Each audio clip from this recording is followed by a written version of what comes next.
First அமிர்த முகூர்த்தம்னா என்ன?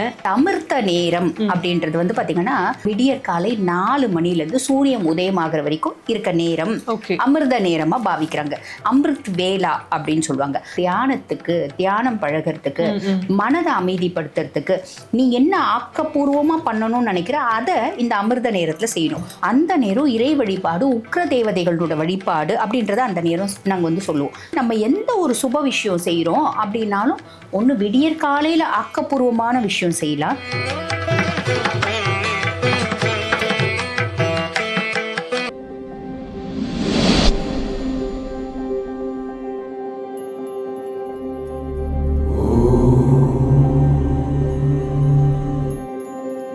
நேயர்களுக்கு வணக்கம். ஜோதிடர் மற்றும் ஹோமியோ மருத்துவரான தீபா அருளானன் அவர்கள் இணைந்திருக்காங்க. வணக்கம். வணக்கம்மா. பிரம்ம முகூர்த்தம் அப்படிங்கிற வார்த்தை நம்மள பெரும்பாலானோர் கேள்விப்பட்டிருப்போம். அதே போல இப்ப அமிர்த முகூர்த்தம் அப்படிங்கிற ஒரு வார்த்தை கேள்விப்படுறோம். அந்த முகூர்த்தத்துல நம்ம என்ன செஞ்சாலும் அது வெற்றி பெறும், நல்ல விஷயங்களா நடக்கும் அப்படிங்கிறாங்களே. ஃபர்ஸ்ட் அமிர்த முகூர்த்தம்னா என்ன, அது அப்படி செய்யலாமா? கண்டிப்பாம்மா. பொதுவாக வந்து பாருங்க, இந்த அமிர்த நேரம் அப்படின்றது வந்து பாத்தீங்கன்னா அமிர்த நேரம் அதே மாதிரி பார்த்தீங்கன்னா புனித நேரம் அப்படின்லாம் சொல்கிறது உண்டு. இதை ஜென்ரலாக வந்து பார்த்தீங்கன்னா அமிர்த் வேலா அப்படின்னு சொல்லுவாங்க. அமிர்த் வேலான்னா புனிதமான வேலான நேரம் அப்படின்னு அர்த்தம். இதை யூஸ்வலாக என்ன டைம் சொல்கிறாங்க அப்படின்னா விடியற் காலை 4 மணிலேருந்து சூரியன் உதயமாகிற வரைக்கும் இருக்க நேரம் அமிர்த நேரமாக பாவிக்கிறாங்க. இது வந்து பார்த்தீங்கன்னா ஏறக்குறைய பிரம்ம முகூர்த்தம் மாதிரி தான். அதை விட கொஞ்சம் இப்போ பிரம்ம முகூர்த்தம் அப்படின்னா 3 to 5 அப்படின்வாங்க இல்லைங்களா? 3 to 5. இது வந்து பார்த்தீங்கன்னா 4 மணிலேருந்து ஏறக்குறைய 5:30 மணி வரைக்கும் இந்த அமிர்த நேரம் அப்படின்றாங்க. இந்த அமிர்த வேளாவே இது எது ஸ்பெசிஃபிக்கா சொல்றாங்க அப்படின்னா தியானம் பழகிறதுக்கு, மனதை அமைதிப்படுத்துறதுக்கு, நீ என்ன ஆக்கப்பூர்வமா பண்ணணும்னு நினைக்கிற அதை இந்த அமிர்த நேரத்துல செய்யணும். உதாரணம், ஒரு படிக்கிற பிள்ளைங்க அப்படின்னு வச்சுக்கோங்களேன். பிள்ளை வந்து நான் ஐஏஎஸ் ஆகணும்னு ஆசைப்படுது, பிள்ளை நான் பெரிய டாக்டர் ஆகணும்னு ஆசைப்படுது, எது வேணா ஆசைப்படலாம்மா. அப்ப அந்த மாதிரி ஆசைப்படக்கூடிய பிள்ளைங்க அந்த நேரத்துல அந்த காலகட்டத்துல படிக்கிறாங்க. படிக்கிறது. ஆமா, விடியற் காலையில எந்திரிச்சு அந்த நேரத்துல 4 மணிலேருந்து அந்த சூரிய உதயமாவதுக்கு முன்னாடி படிக்கிறாங்க அப்படின்னும் போது அவங்க படிக்கக்கூடிய விஷயம் அவங்களோட ஆழ் மனதுல ரொம்ப ஆழமா பதியுது அப்படின்றது. பொதுவாக வந்து பாருங்கம்மா, இந்த ராத்திரி 11லேருந்து 1 மணி வரைக்கும், இந்த ராத்திரி 11லேருந்து 1 மணி வரைக்கும் நிசப்தமான நேரம்மா. அந்த நேரத்துலயே வந்து பாத்தீங்கன்னா பொதுவாக படிக்கிறதுக்கு நாங்க சொல்றதில்ல, அந்த நேரம் இறை வழிபாடு, உக்ர தேவதைகளோட வழிபாடு அப்படின்றத அந்த நேரம் நாங்க வந்து சொல்லுவோம். காரணம் என்ன அப்படின்னா அந்த உக்ர தேவதையோட நம்ம கனெக்ட் ஆகும். அந்த உலகமே நிசப்தமா, உலகமே அடங்கி இருக்கக்கூடிய நேரம் இல்லைங்களா அது. அப்ப நம்ம கனெக்ட் ஆகும் அப்படின்றது. அதே மாதிரி படிக்கிறதுக்கு அப்படின்னும் போது அந்த 4 to 6 படிக்கிறதா இருந்தாலும் சரி, நான் ஒரு தொழிலை தொடங்குறேன், அந்த தொழிலுக்கான வேலைகளை நான் செய்யறேன், நான் என்னென்ன பிளான் பண்றேன், அந்த பிளானை ப்ராபகேட் பண்றேன். ஸோ நான் எது ஆக்கப்பூர்வமா செய்யணும் அப்படின்னாலும் அந்த காலகட்டத்துல நான் செய்யறேன் அப்படின்னும் போது என்னுடைய புத்தி என் மனதோடு இணையுது, என் ஆழ் மனசு தெளிவா இருக்கு. அப்ப நான் தெளிவா செய்யறேன். ரொம்ப எளிமையான விஷயமா, படிக்கிறதா இருந்தாலும் எந்த நல்ல விஷயமா இருந்தாலும் நம்ம செய்யலாம்.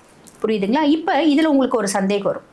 நீங்க அந்த விடியற்கால நேரம் சொல்றீங்க, ஆனா நாங்க கேலண்டர்லாம் பார்க்கும்போது இந்த அமிர்த யோகம், சித்த யோகம், மரண யோகம் அப்படின்லாம் போட்டிருக்காங்களே, இதெல்லாம் என்ன அப்படின்னு தோணுது இல்லைங்களா? இல்லம்மா, ஆக்சுவலி ஒரு குறிப்பிட்ட கிழமை, நட்சத்திரம், திதி இதெல்லாம் சேர்ந்தது தான் வந்து பாத்தீங்கன்னா இந்த அமிர்த யோகம் அப்படின்னு சொல்றது. அந்த மாதிரி குறிப்பிட்ட நாள், கிழமை, நட்சத்திரம், திதி எல்லாத்தையும் கணக்கு போட்டு, ஜோதிடமே ஒரு கணக்கு தான். புரியுதுங்களா? கணக்கு தான். கூட்டி கழிச்சு ஒரு அட்வான்ஸ்டு மேத்தமெட்டிக்ஸ் அப்படின்னு சொல்லலாம்.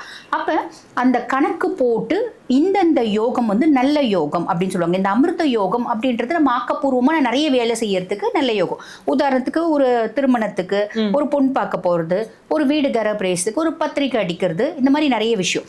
ஒன்றும் இல்லாமல் இப்போ நம்ம ஒரு வேலை போகிறோம் அப்படின்னா வேலைக்கு அப்ளிகேஷன் கொடுக்கறதுக்கு, ஓகேங்களா, நான் ஒரு பியூட்டி பார்லர் போகிறேன், என்னை அழகுபடுத்தி போகிறேன், அது கூட அந்த நேரம் பார்த்து போகலாம். அந்த மாதிரி சின்ன சின்ன விஷயங்கள்லேருந்து சுப விஷயங்கள் எதுனாலும் நம்ம அமிர்த யோகத்தில் செய்யலாம். சித்த யோகத்திலையும் செய்யலாம். மரண யோகத்துல பொதுவா செய்யக்கூடாது அப்படிம்பாங்க. காரணம் என்ன அப்படின்னா ஒரு தடங்கல்கள் ஏற்படும் அப்படின்வாங்க. ரொம்ப எளிமையான விஷயம். எந்த ஒரு நல்ல காரியமும் அந்த நேரத்துல செய்யக்கூடாது. ஆனா அதே மரண யோகத்துல செஞ்சு சூப்பர் டூப்பரா இருக்கவங்களும் இருக்கதான் செய்யறாங்க. ஆனா பொதுவா இன் ஜெனரல் இப்ப அஷ்டமி நவமி தவிர்க்கிறாங்க பாத்தீங்களா? பொதுவா நவமி தவிர்க்கிறது ரொம்ப கம்மி. அஷ்டமியை ஆல்மோஸ்ட் எல்லாருமே தவிர்ப்பாங்க. ஏன்னா தடங்கல்கள் நிறைய வரும், ஆப்ஸ்டக்கிள்ஸ் நிறைய வரும் அப்படின்னு. ஆனா அதே அஷ்டமி நல்லா ஒத்து போறவங்களும் இருக்கதான் செய்யறாங்க. இருக்க தான் செய்கிறாங்க. எக்ஸப்ஷன்ஸ் நிறைய பேர் இருக்காங்கம்மா, ஓகேங்களா? ஒவ்வொரு விஷயத்தில் எக்ஸப்ஷன்ஸ் இருக்க தான் செய்கிறாங்க. அப்போ இப்போ உதாரணத்துக்கு நம்ம சொல்கிறோம் அப்படின்னு வச்சுக்கோங்கம்மா, ஞாயிற்றுக்கிழமை ஹஸ்த நட்சத்திரம், அதே மாதிரி பார்த்தீங்கன்னா திங்கக்கிழமை மிருகசீரிஷ நட்சத்திரம், செவ்வாய்க்கிழமை அஸ்வினி நட்சத்திரம், இதெல்லாம் சுபமா கருதப்படுது. கூட அந்த திதியும் சேர்ந்து நல்லதா வருது அப்படின்னும் போது அது நம்மளுக்கு அந்த நேரத்துல நம்ம செய்யும் போது அது நம்மளுக்கு ஒரு அமிர்த யோக கணக்கா வரும். இவ்வளோலாம் நம்ம கால்குலேட் பண்ண வேண்டியதே இல்லை. கேலண்டர்லயே யோகம் அப்படின்ற இடத்துல கொடுத்துருப்பா. ரிஷபம் இன்னைக்கு அமிர்த யோகம் அப்படின்னு கொடுத்துருப்பா. அதே மாதிரி பாருங்க, மிதுனம் இன்னைக்கு மரண யோகம்னு கொடுத்துருப்பா. அந்தந்த நாள்ல அதை நம்ம தவிர்க்கிறது நல்லதுமா. பொதுவாகவே இன் ஜென்ரல் நம்ம எந்த ஒரு சுப விஷயம் செய்யறோம் அப்படின்னாலும் ஒன்று விடியற் காலையில் ஆக்கப்பூர்வமான விஷயம் செய்யலாம், இல்லைம்மா இப்போ இன்னும் நல்ல மக்களுக்கு புரிகிற மாதிரியே சொல்லலாம். இப்போ நான் எந்த வேலையும் செய்யலை, நான் சும்மா இருக்கேன், வெட்டியாக இருக்கேன் அப்படின்னு வச்சுக்கோங்களேன். நான் நினைக்கிறேன் நான் கொஞ்சம் சாதிக்கணும் அப்படின்னு. நான் என்ன பண்ணணும், நான் காலையில் எந்திரிச்சு உட்காந்து யோசிக்கணும், நான் என்ன பண்ணலாம் என்ன பண்ணலாம் என்ன பண்ணலாம் என்ன பண்ணலாம் அப்படின்னு நான் யோசிச்சுட்டே இருக்கும்போது என் ஆழ் மனசு ஒரு காலகட்டத்தில் இதை நான் தொடர்ந்து ஒரு அதாவது ப்ராக்டிஸ் ஆஃப் 21 days அப்படின்றது சொல்லுவாங்க, தெரியும் இல்லையாம்மா? 21 நாள் நம்ம எதை பழகினாலும் அதை நம்ம லைஃப் லாங் தொடரும் அப்படின்றது சொல்லுவாங்க. அதை நம்ம மைண்ட் வந்து ஃபிக்ஸ் பண்ணிக்கும். சயின்ஸும் சொல்றது அதுதான், மெடிசனும் சொல்றது அதுதான். அப்போ நான் 21 நாள் தொடர்ந்து யோசிக்கிறேன், என்ன பண்ணலாம் என்ன பண்ணலாம். 22ஆவது நாள் எனக்கு பதில் கிடைச்சிட்டு உடனே நான் செய்ய ஆரம்பிப்பேன். உலகத்தில் நிறைய சாதிச்சவங்க எல்லாமே அந்த பிரம்ம முகூர்த்தம், இந்த விடியற்காலை நேரம், ஓகேங்களா, இதில் வந்து யோசித்தவங்க தான், இதில் அவங்களோட வேலைகளை செஞ்சவங்க தான், இதில் பிளான் பண்ணவங்க தான், இதில் மூவ் ஆன் பண்ணவங்க தான் அப்படின்னு சொல்லணுமா. ஓகே மேம், இந்த திருமணம்னு வரும்பொழுது நிறைய பேர் வந்து சொல்கிற விஷயம்னா பிரம்ம முகூர்த்தத்தில் பண்ணால் வாழ்க்கை நல்லாயிருக்கும் அப்படிங்கிறாங்க. இப்போ இந்த அமிர்த யோகம் வரும்பொழுதும் அந்த நேரத்துலையுமே பண்ணலாமா, இல்லை எந்த நேரம் உகந்த நேரம் திருமணத்திற்கு? இல்லைம்மா, பொதுவாக உண்மையை சொல்லணும் அப்படின்னாம்மா, நம்ம என்ன பார்த்து பார்த்து பார்த்து பார்த்து கல்யாணம் பண்ணாலும் ஜாதகம் சரியில்லைன்னா பிரிஞ்சுடுறவங்க எத்தனையோ பேர் இருக்க தான் நம்ம செய்கிறாங்க.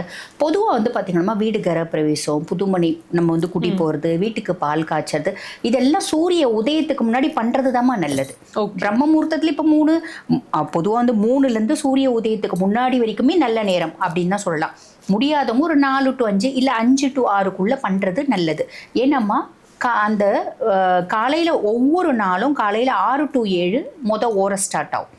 பொதுவாக நம்ம வந்து 6 மணிக்கு மேலே நம்ம பெருசாக கணக்கு பார்க்க வர வேண்டியதில்லை. அதே மாதிரி காலை 6 மணிக்கு முன்னாடியும் நம்ம பெருசாக கணக்கு பார்க்க வேண்டியதில்லை. எல்லாமே நல்லதாக இருக்கும் அப்படின்ற ஒரு விஷயம். இப்போ உதாரணத்துக்குமா நாங்கள் மருந்து சாப்பிட சொல்கிறோம் அப்படின்னு வச்சுக்கோங்க, நான் டாக்டர்ன்றதுனால மெடிசன் கொடுக்குறேன்னா நான் மெடிசன் சொல்லுவேன். எப்பயுமே வந்து தேய்பிரையில் நான் வந்து மெடிசன் சாப்பிடுங்க அப்படின்னு சொல்ல மாட்டேன்.